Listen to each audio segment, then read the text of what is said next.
Hello, a very good morning my dear students. आज हम लोग कर रहे हैं हमारे चैप्टर नंबर 11 का बुक वर्क। ओके स्टूडेंट्स, देखिए फर्स्ट हम सब करते हैं first tick the correct options को। फर्स्ट कहता है Thailand is also called the land of white elephant. ये क्या कह रहा है कि थाईलैंड को हम लोग क्या हम कौन से एलिफेंट्स का शहर मानते थे? वाइट बियर का, एलिफेंट का या लायन का? तो आप लोग बोलोगे एलिफेंट का, यानी कि वाइट एलिफेंट थाईलैंड में ज़्यादा पाए जाते थे इसीलिए। नेक्स्ट कहते हैं general sense all the people of Thailand are cold. ये कहते हैं जर्नल सेंस में जो सारे थाईलैंड के लोग थे उनको किस नाम से जाना जाता था?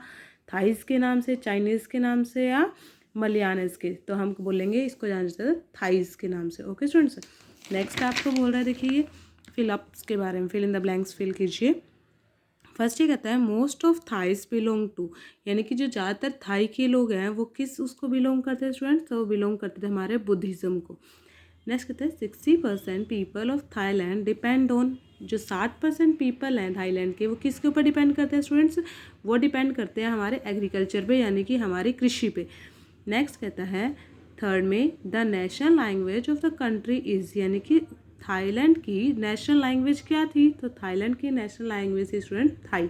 ओके, उसके बाद कहता है about dash crore people live in the country. कितने करोड़ पीपल देश उस कंट्री में रहते थाईलैंड में? तो वहाँ रहते थे 6 crore peoples. The country of Thailand is, sorry the capital of Thailand is, जो हमारे थाईलैंड है उसकी कैपिटल क्या थी? उसकी कैपिटल थी बैंकॉक। ओके, क्वेश्चन कर लेते हैं स्टूडेंट्स। फर्स्ट में कहता है why the Thailand also called the land of white elephant, यानी कि थाईलैंड को जो है सफ़ेद हाथियों की भूमि क्यों कहा जाता है? हम आंसर देंगे because it happens to be the home of white elephant, क्योंकि इसको सफ़ेद हाथियों का घर भी कहा जाता है। विच आर रेयर स्पीसीज, क्योंकि रेयर एनिमल, ठीक है। क्यों? क्योंकि स्टूडेंट्स जो हमारा वाइट एलिफेंट है वो बहुत ही रेयर जानवर है। देखो हर जगह तो नहीं वाइट एलिफेंट पाया जाता, इसीलिए उसको, जो हमारा थाईलैंड था उसको क्या बोला जाता था? सफ़ेद हाथियों का घर भी बोला जाता था। सेकेंड क्वेश्चन में आपको बोलता है what is Ayodhya famous for. ये कहता है अयोध्या किस चीज़ के लिए फेमस थी? तो हम आंसर लिखेंगे Ayodhya is famous for their fable and incidents, कि जो हमारी अयोध्या है वो उसकी पौराणिक कथाओं के लिए और जो उसमें घटनाएं घटी थी उसके लिए बहुत ज़्यादा क्या है? प्रसिद्ध है।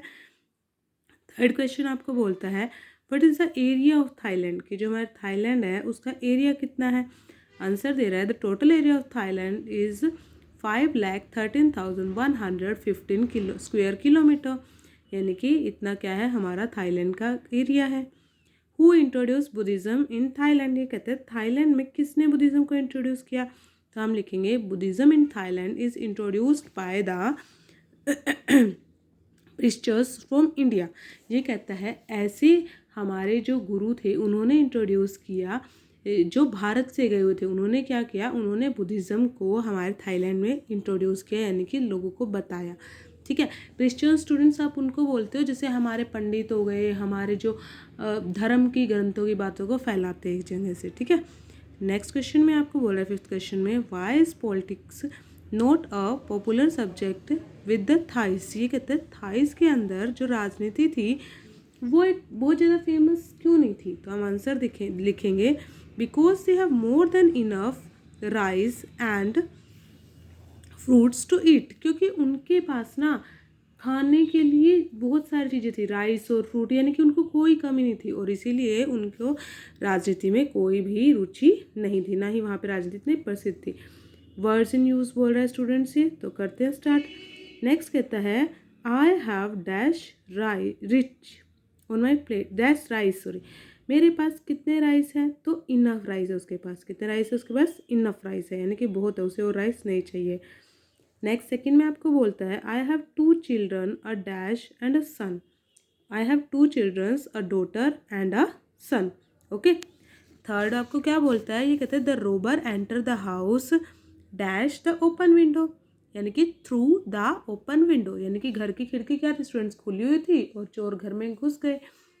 My younger brother is suffering from cold and, मेरा जो यंगर ब्रदर है उसको कोल्ड हुआ है और साथ में हुआ है कफ। क्या हुआ है? कफ, यानी कि खांसी और जुकाम दोनों हो गए। They dash Noisli and disturb others, वो कहता है वो नॉइसली लाफ कर रहा था, यानी कि हंस रहा था, वो बहुत ज़ोर ज़ोर से हंस रहा था और सबको डिस्टर्ब कर रहा था। 6 में बोलता है Johnny is a very dash boy, he often get and scold for his parents. ये कहता है जोनी एक कैसा लड़का है, एक नोटी बॉय है। कैसा हुआ है? नोटी बॉय, यानी कि शरारती लड़का है और उसको इस शरारतों की वजह से कई बार उसके पेरेंट्स से डांट भी पड़ती है। ओके स्टूडेंट्स, आज की वीडियो हम यहीं पर एंड करते हैं। हमारा जो 11 चैप्टर था आज कंप्लीट हो गया है। आई होप स्टूडेंट्स आपको वीडियो पसंद आई हो। अगर आपको वीडियो पसंद आई है तो चैनल को सब्सक्राइब करें, वीडियोज़ को लाइक करें और शेयर करना ना भूलें। Okay, thank you and have a nice day.